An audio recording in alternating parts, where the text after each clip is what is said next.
Hello everyone, welcome to this channel. My name is Vinita Sahu and I am second year BMS student. In this video I will tell you about गंडूश. तो अभी मैं regularly गंडूश use कर रही हूँ, गंडूश धारण कर रही हूँ, ठीक है। तो ये मतलब आयुर्वेद की संहिताओं में सबसे पहले अष्टांग हृदय सूत्र स्थान फर्स्ट ईयर में पढ़ा जाता है, ठीक है। उसमें जो 22वां अध्याय है गंडूश आदि विधि अध्याय, उसमें गंडूश के बारे में बताया गया अच्छे से। तो इसमें क्या है, सबसे पहले जो मुझे इंस्ट्रक्शन दिए गए हैं, मतलब माउथ के हाइजीन के लिए मुझे कुछ प्रॉब्लम है। प्रॉब्लम क्या क्या मैं आपको बताती हूँ। जैसे मेरे माउथ में मतलब कि गम से ब्लीडिंग हो रहा है कुछ दिन से, मतलब कभी कभी ब्लीडिंग होता है मेरे को माउथ से, ठीक है। मतलब मेरी मसूड़े कमज़ोर है बोल सकते हैं शायद, ठीक है। पर पहले नहीं होता था, अभी अभी कुछ ऐसे बीच में हुआ था इस वजह से। और ये मेरा दांत है, यहाँ पे सड़ गया था मेरा दांत, तो उस वजह से यहाँ पे ना ये जो मसूड़ा है, ठीक है। इस मसूड़े में क्या होता है, इस मसूड़े में मतलब कि कभी कभी वहाँ पे वो बन जाता है, उत्सेद बोलते हैं आयुर्वेदा में, मतलब कि वहाँ पे मसल जो रहता है वो फूल जाता है, ठीक है। तो उस वजह से मतलब मैंने ये कंडीशन में जो फिजिशियन है, आयुर्वेदा फिजिशियन मेरे सर ही हैं, जो टीचर हैं वो पढ़ाते हैं हम लोग को रोग निदान, उन्हीं से मैंने कंसल्ट किया है। तो उन्होंने मुझे गंडूश के लिए बताया है। तो उसमें सबसे पहले मतलब गंडूश मेरे पास चूर्ण है, ठीक है। गंडूश औषधि है, आयुर्वेदिक औषधि। तो उस चूर्ण को क्या करना रहता है, 1 गिलास वाटर में आधा चम्मच जो गंडूश चूर्ण है उसको डालना रहता है और उसको 10 मिनट तक उबालना रहता है। जब वो उबल जाए तो उसको छान लेना है। छानने के बाद ये देखिए ये छना हुआ है। जब ये थोड़ा सा सुखुश ना हो, मतलब कि गुनगुना हो, ताकि उसको मैं मुंह में धारण कर सकूं, उतने तक इसको मतलब इसको धारण करना है। और ये मतलब और क्या बताऊँ, सॉरी, हाँ। और हाँ, तो इसको धारण कैसे करना है, देखो ये गंडूश होता है, कवल होता है। गंडूश में क्या होता है, गंडूश में आप इतना मतलब कि जो द्रव्य है, औषध द्रव्य, उसको इतना आप अपने मुंह में डाल लेते हैं ताकि उसको आप हिला डुला ना सकें। और कवल में ऐसा होता है कि कवल होता है, ठीक है। कवल मतलब कि उसको आप जैसे कुल्ला करते हैं ना, कुल्ला का ही टाइप है ये, पर उस कुल्ले वाले में, कवल वाले में क्या होता है, आप हिला डुला सकते हैं, ठीक है। तो ये मैं आपको अभी थोड़ा सा ये ठंडा हो जाए तो मैं इसको बताती हूँ कैसे करना है। तो इसको अच्छे से मिला लेना है। अब ये थोड़ा ठंडा हो चुका है।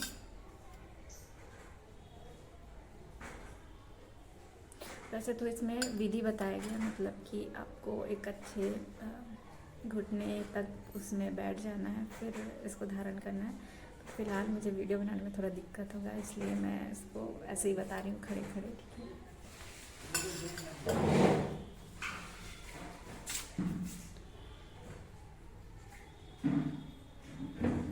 गरम है।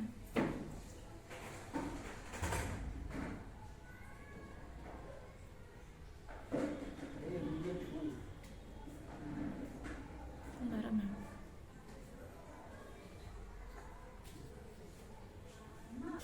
तो वो थोड़ा गरम है। अब मैं लास्ट मतलब बताती हूँ उसको मुंह में धारण करने के बाद। वो थोड़ा गरम है। अब मैं लास्ट मतलब बताती हूँ उसको मुंह में धारण करने के बाद। ये देखो, या तो 5 मिनट रख सकते हो, या तो जब तक ना आँख से और नाक से स्त्राव ना होने लगे, ठीक है। थोड़ा सा तीक्ष्ण रहता है, कसाय द्रव्य रहता है, तो आप आँखों से स्त्राव होगा और नाक से पानी आएगा, तब आप इसको तब तक धारण करें। उसके बाद आपको स्पिट आउट कर देना, ठीक है, बाहर कर देना मुंह से। तो मैं थोड़ा ठंडा कर रही हूँ।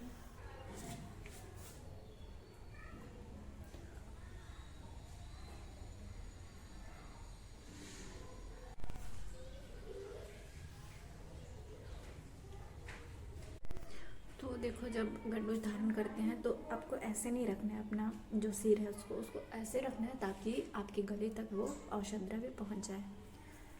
तो जो भी ये वीडियो देख रहे हैं उनके लिए प्रो टिप्स ये है कि जो संहिताओं में जो दिया है ना उस पर भरोसा करो, ठीक है। ये जो इससे पहले जो मैंने वीडियो आपके लिए बनाया है, ठीक है, इसमें क्या है कि मैं आपको इसलिए बता रही हूँ ताकि आप जो है ना उसको देख के और मैं जो अभी आपको बताऊँगी उसको आप रिलेट कर पाएँ, ठीक है। तो आपने थंबनेल तो देख ही लिया होगा, ठीक है। तो उसमें क्या है, सबसे पहला क्वेश्चन कि विधि और मैं गंडूश क्यों करते हैं, उसका आंसर आपको मिल गया है। सेकंड क्वेश्चन है कि भेद कितने होते हैं। हम गंडूश के 4 भेद बताए हैं अष्टांग हृदय में, ठीक है। स्निग्ध, पहला है स्निग्ध, दूसरा है शमन, तीसरा है शोधन और चौथा है रोपण, ठीक है। तो जो मैं यूज़ कर रही हूँ वो रोपण के लिए है, ठीक है।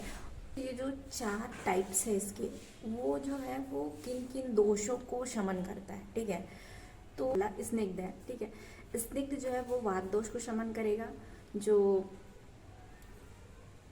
शमन है, ठीक है, वो पित्त दोष को, और जो शोधन है वो कफ दोष को शमन करेगा। और जो रोपण है, रोपण जैसे व्रण हो गया, घाव हो गया, मुंह में छाले हो गए, है ना, तो उसके लिए जो है वो रोपण जो भेद बताया गया वो लाभदायक होगा, ठीक है।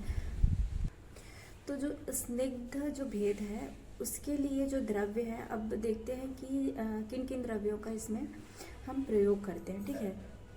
कौन से रस वाले जो द्रव्य हैं उनका प्रयोग करते हैं, कौन से वीर्य वाले, ठीक है। तो जो पहला है स्निग्ध गंडूश, उसमें क्या करते हैं हम, जो मधुर और अम्ल रस प्रधान जो द्रव्य होते हैं, स्नेह है, स्निग्ध मतलब स्नेह यूज़ करना है। और उस स्नेह द्रव्य में क्या करना है, हमको लवण भी, जो विभिन्न प्रकार के लवण बताया गया है, पंच लवण बताए हैं, उनका हम यूज़ करके उनका यूज़ करके मतलब उनके संयोग से हम जो स्निग्ध गंडूश है वो करते हैं, ठीक है। तो ये द्रव्य कौन कौन से जो हैं वो है घी, तेल, वसा, मज्जा, ये महास्नेह है जो आयुर्वेद में बताया गया है, ठीक है। तो इनका प्रयोग करते हैं हम स्निग्ध वाले में। फिर आता है शमन। तो जो शमन है उसमें मधुर, तिक्त, कसाय रस प्रधान जो औषध द्रव्य हैं उनका प्रयोग करते हैं, उनका क्वाथ बनाया जाता है। और ये जो द्रव्य हैं उनका जो है, मतलब ये डिपेंड करता है कि आपके जो चिकित्सक हैं, आयुर्वेदा फिजिशियन है, वो आपको क्या सजेस्ट करते हैं, ये भी इस पे डिपेंड करता है। तो जो थर्ड टाइप है शोधन, उसके लिए तिक्त मतलब जैसे नीम हो गया, कटु जैसे शोठ, पिपली, मरीच हो गया, ठीक है, और तिक्त, कटु और अम्ल, लवण, इनके संयोग से ये जो शोधन गंडूश है वो किया जाता है। और जो चौथा टाइप कौन सा है, रोपण है। रोपण के लिए जो है तिक्त और कसाय द्रव्यों के संयोग से गंडूश किया जाता है, ठीक है, रोपण गंडूश बोलते हैं उसको। तो अब देखते हैं कि रोग के अनुसार जो गंडूश है वो आपको कौन कौन से गंडूश यूज़ करने चाहिए या कौन कौन से गंडूश धारण करना चाहिए, ठीक है। तो सबसे पहले जो अष्टांग हृदय उसमें क्या बताया मैं आपको पढ़ के बताती हूँ क्योंकि याद तो नहीं है, ठीक है। तो देखो, रोगानुसार गंडूश का प्रयोग दंत हर्ष में, दांतों में पानी लगना। दंत हर्ष मतलब कि ऐसा दांत एकदम ठंडी नहीं लगता, दांत कटकटाना बोलते हैं, ठीक है। जैसे आप एकदम खट्टी वो खाएं, खट्टा चीज़ खाएं, फिर आपका दंत हर्ष होने लगता है, वो है दंत हर्ष, ठीक। खट्टा, बहुत खट्टा खाने के बाद जो दांतों में कनकनाहट लगता है वो है दंत हर्ष। तो दंत हर्ष में दांतों के हिलने, जैसे दंत हर्ष हो गया, दांत हिल रहे हैं आपके, वातज मुख रोग हो गया, उसमें जो है गुनगुना और शीतल तिल कल्क से युक्त जल का गंडूश आपको करेंगे तो इसके लिए लाभदायक होगा, ठीक है। तो देखो, ऑयल, सबसे पहले तो मैं ये आपको एक क्वेश्चन पूछना चाहती हूँ कि गंडूश मतलब ऑयल पुलिंग, ठीक है। आपने मेरे वीडियो में देखा कि मैं जो है वो चूर्ण यूज़ कर रही हूँ, उसका नाम है ऑयल पुलिंग, इंग्लिश में बोलते हैं। तो ऐसा नहीं है कि ऑयल ही यूज़ करना है, ठीक है। आपके जो फिजिशियन है वो आपको क्या सजेस्ट करते हैं, और संहिता में भी बताया गया है कि सिर्फ ऑयल ही नहीं है, इसमें देखो स्नेह है, ठीक है, फिर शोधन के लिए, शमन के लिए और क्या बोलते हैं रोपण के लिए, अलग अलग द्रव्यों के संयोग से हम लोग क्या करते हैं, औषध बनाते हैं और उसी का प्रयोग करते हैं, ठीक है। तो अगर आपका दंत हर्ष हो रहा है, ठीक है, दांत हिल रहे हैं या वातज मुख रोग है, उसमें क्या करना है, आपको तिल का कल्क लेना है और उस कल्क से जो आपका जो द्रव्य बनेगा, ठीक है, कल्क से युक्त जल का गंडूश करना है। फिर स्वस्थ व्यक्ति के लिए गंडूश बताया गया है। तो अगर अस्वस्थ व्यक्ति है मतलब कि दिनचर्या की बात कर रहे हैं, देखो दिनचर्या में मैंने वीडियो में बताया था, ठीक है, दिनचर्या का एक पूरा वीडियो मैंने बनाया है, उसमें मैंने बताया था कि दिनचर्या में गंडूश आता है, मतलब गंडूश आपको दिनचर्या में करना चाहिए, ठीक है। तो उसके लिए बताया है कि प्रतिदिन आपको कड़वा तेल या फिर मांस रस का गंडूश करना चाहिए, ठीक है।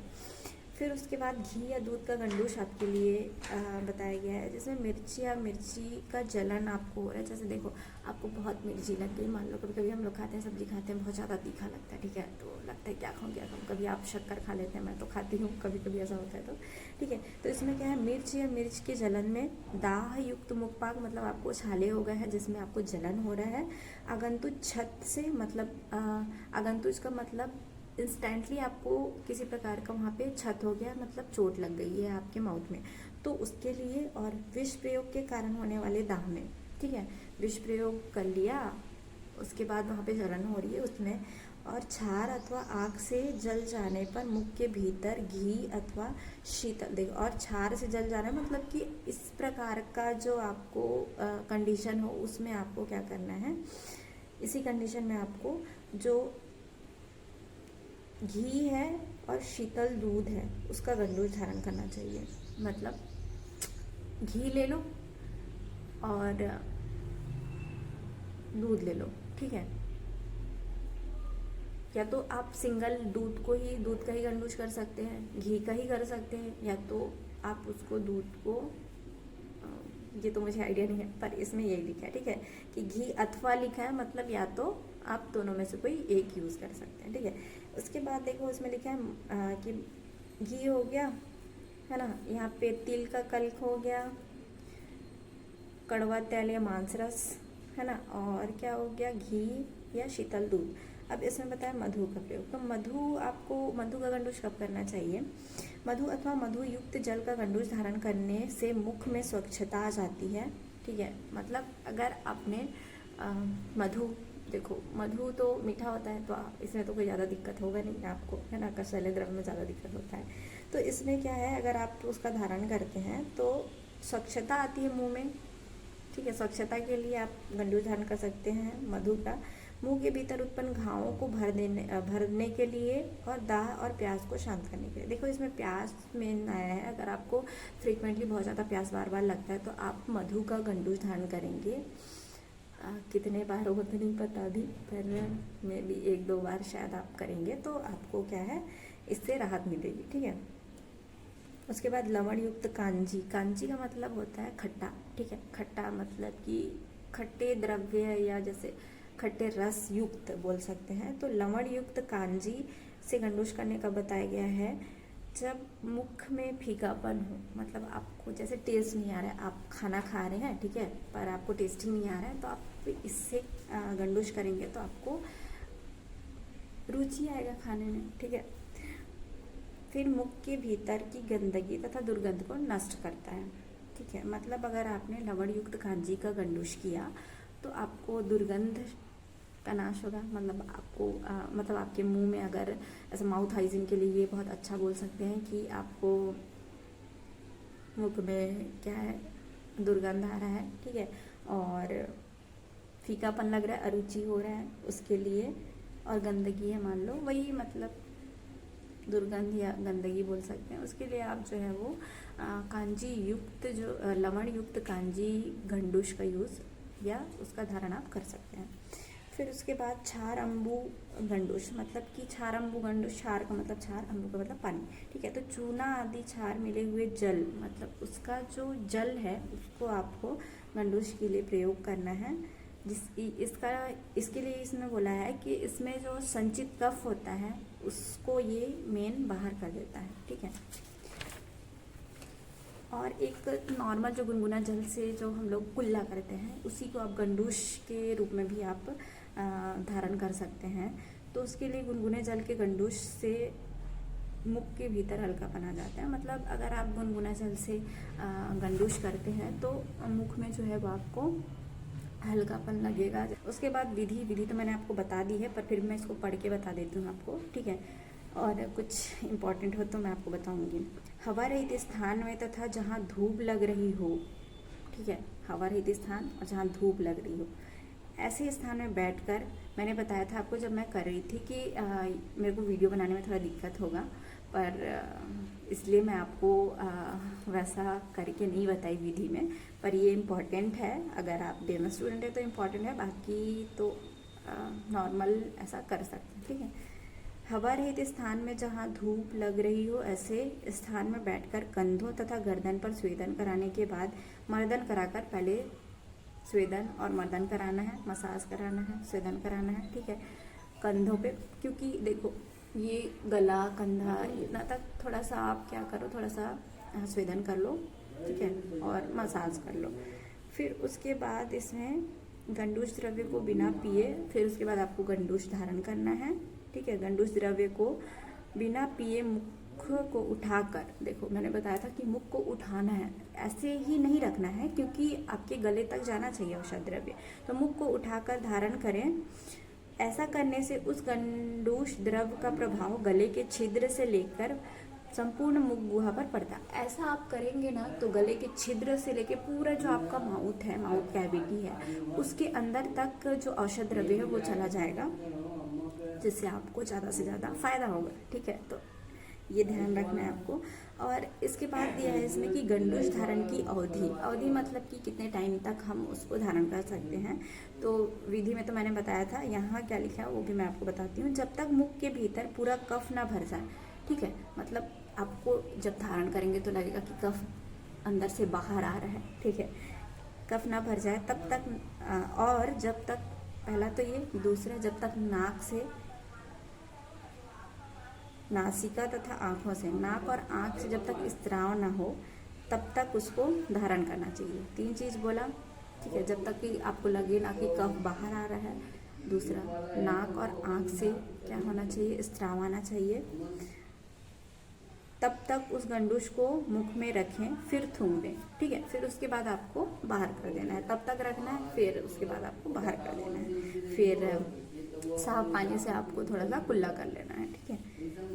तो ये था गंडूश और कवल। तो मैंने आपको बताया कि कवल और गंडूश में क्या डिफरेंस है, ठीक है। तो होप आपको इस वीडियो से बहुत फ़ायदा होने वाला है, या बहुत फ़ायदा हुआ होगा अगर आपने वीडियो देखा होगा तो, ठीक है। क्योंकि देखो जब मैं फर्स्ट ईयर में थी तो मतलब ऐसे समझ नहीं आता। देखो मैं अभी सेकंड ईयर में हूँ और मैं फर्स्ट ईयर का बता रही हूँ, ठीक है। सेकंड ईयर में फर्स्ट ईयर का इम्पोर्टेंस समझ में आता है, और जब आप खुद उसको अप्लाई करते हैं अपने में तब आपको समझ में आता है। इसलिए मैं तो यही बोलूँगी कि जितना आपको जो भी परेशानी हो उसमें आप भी जो है वो आयुर्वेदिक ट्रीटमेंट लें, ताकि आपको जो है ना समझ में आए कि आप जो पढ़ रहे हैं वो आपको यूज़फुल हो, ठीक है। और हाँ, तो इसमें जितने भी थंबनेल में पॉइंट्स थे वो सारे कवर कर दिए मैंने इस वीडियो में। और तो कोई क्वेश्चन हो आपके तो आप कमेंट बॉक्स में मेरे से पूछ लेना, ठीक है। और हाँ, और मैंने सारा बता दिया। देखो लास्ट में लाभ भी बताया, रोगों के लिए भी बताया, ठीक है, किन किन रोगों में कौन कौन सा करना चाहिए, और इसके लाभ भी बता दिए। और तो रोज़ाना करना चाहिए नहीं। देखो रोज़ाना जो है, रोज़ाना आप गर्म पानी से कुल्ला कर सकते हैं, ठीक है। औषध द्रव्य की इतनी ज़रूरत नहीं है। अगर आपको जितना मैंने बताया उससे रिलेटेड है तो आप ये जितना भी बताया उसको आपको खुद करना नहीं है, सिवाय गुनगुना जल को छोड़ के, या घी जो नॉर्मल चीज़ है वो करना है। लेकिन औषध द्रव्य तो आपको ऐसे मिलेगा नहीं, आपको तो समझ नहीं आएगा। घी भी है वो सब आप यूज़ कर सकते हैं, दाह में यूज़ कर सकते हैं, जैसे मिर्ची लग गई तो उसमें आप यूज़ कर सकते हैं। बाकी बिना आयुर्वेदा फिजिशियन के इस वीडियो को देख के कोई भी कारनामा ना करे, ठीक है। और लास्ट सवाल आपके लिए कि क्या आपको मेरा चैनल सब्सक्राइब करना चाहिए? तो बिल्कुल, अगर आपको वीडियो पसंद आया तो आप चैनल सब्सक्राइब कर सकते हैं, और बगल में बेल आइकन होता है उसको भी दबा देना, ताकि मेरी जो भी वीडियोस आए उसकी नोटिफिकेशन आप तक पहुंच जाए सबसे पहले, ठीक है। तो मिलते हैं नेक्स्ट वीडियो में, तब तक के लिए bye bye, thank you so much, मिलते हैं नेक्स्ट वीडियो में, बाय।